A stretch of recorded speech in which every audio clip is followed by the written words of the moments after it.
పాత్రి గారు సోదరీమణి గారిని అంతలా ఆదరించడం, గురువుగా ఈరోజు ఈ 12 సంవత్సరాలు రాజకీయంలో ఉండి ఈరోజు ఒక హోమ్ మినిస్టర్ పొజిషన్ వరకు నేను రాగలిగానంటే ఆ రోజు ఆయన ఇచ్చిన ఆశీర్వాదం, ఆయన ఇచ్చిన ప్రోత్సాహం, అయ్యన్న పాత్రి గారు ఇచ్చిన వెనకాతలు వెనుదని నడిపించడం.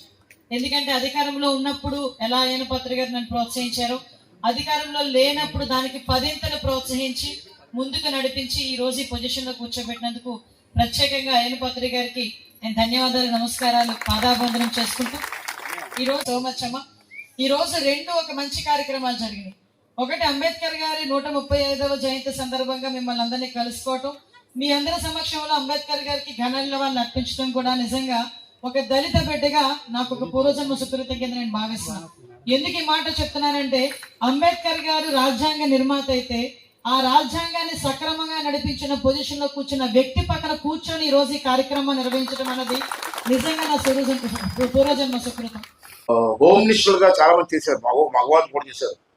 మాధవ్ రెడ్డి గారు, వసంత నాగేశ్వరరావు గారు, చాలా పెద్ద పెద్ద లీడర్స్ హోమ్ మినిస్టర్ గా చేశారు తెలంగాణలో కలిసినప్పుడు. తర్వాత కూడా ఇక్కడ మా ఏరియాలో చినరాజప్ప గారు, అందరూ హోమ్ మినిస్టర్ చేశారు. వాళ్ళందరి దగ్గర కూడా మేము ఎంత కలిసి పనిచేసాం. నేను మినిస్టర్ ఉన్నాను, వాళ్ళు మినిస్టర్ కూడా పనిచేసాం. అసలు హోమ్ మినిస్టర్ అంటే ఎలా ఉండాలో చూపించిన ఏకైక మహిళ అనిత గారే. నేను గొప్పగా పొగడలేదు, ఆవిడ పొగడం కాదు, అది పని తీరు చెప్తున్నాం.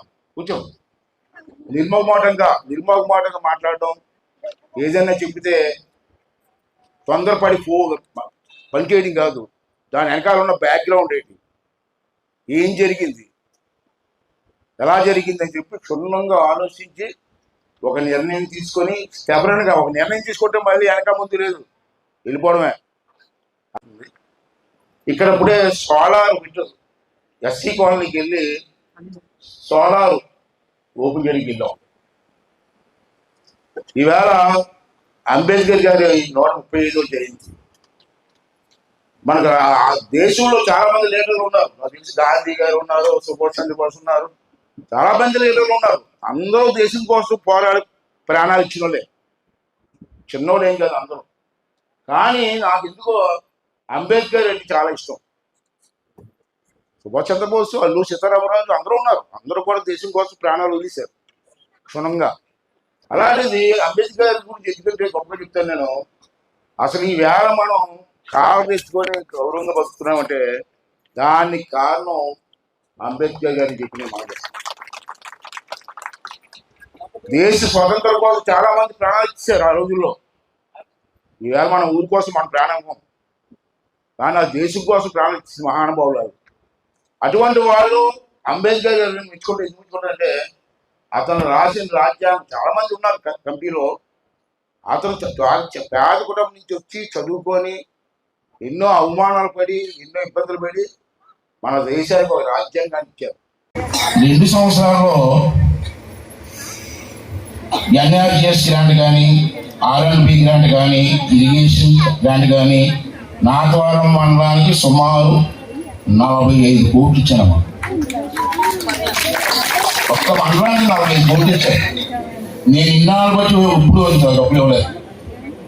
నేను మరి స్పీకర్ కూడా కాబట్టి మంత్రులందరూ ఫోన్ చేసి బాబు కొంత డబ్బులు ఇవ్వడం ఇస్తున్నారు. ఓన్లీ గ్రాంట్ 45 కోట్లు ఒక్క మండలానికి ఇచ్చారు. నర్సీపట్నం నియోజకవర్గం ఎంత ఇచ్చినా మళ్ళీ వసూలు పడకూడదు, పోటీ పడదు. అది రైట్. నర్సీపట్నం నియోజకవర్గం 4 మండలాలు కలిపి 425 కోట్లు ఇచ్చారు. ఓన్లీ 1 కాన్స్టిట్యున్సీ ఈ 2 yearsలో. అయితే ఇక్కడ బాధ ఏంటంటే, అది కూడా చెప్తారు కొంతమంది నాయకులు బాధపడి పనిలేదు. ఏం చేస్తున్నాను లేదా వచ్చే ఎలక్షన్ ఓటు మాట్లాడతారు. దానికి వాళ్ళు భయపడే రకం కానీ మీరు మారాలా. డబ్బులు తేగలను నేను. మీ ఊళ్ళో కూర్చొని రోడ్ వేయించలేను నేను. ప్రతి ఊళ్ళో కూర్చొని రోడ్ వేయించగలవా? మీకు డబ్బులు ఇస్తున్నప్పుడు ఆ రోడ్లు వేయించి బాధ్యత నాయకులు తీసుకోవాలి కదా. ఎందుకు తీసుకోలేకపోతున్నారు? ఏంటి మీ మమ్మటం ఏంటి? ఇక్కడ అమ్మ ఈ కోట్లు ఇచ్చాను చెప్పారు కదమ్మా. ఎన్ని రోడ్లు ఇచ్చాం?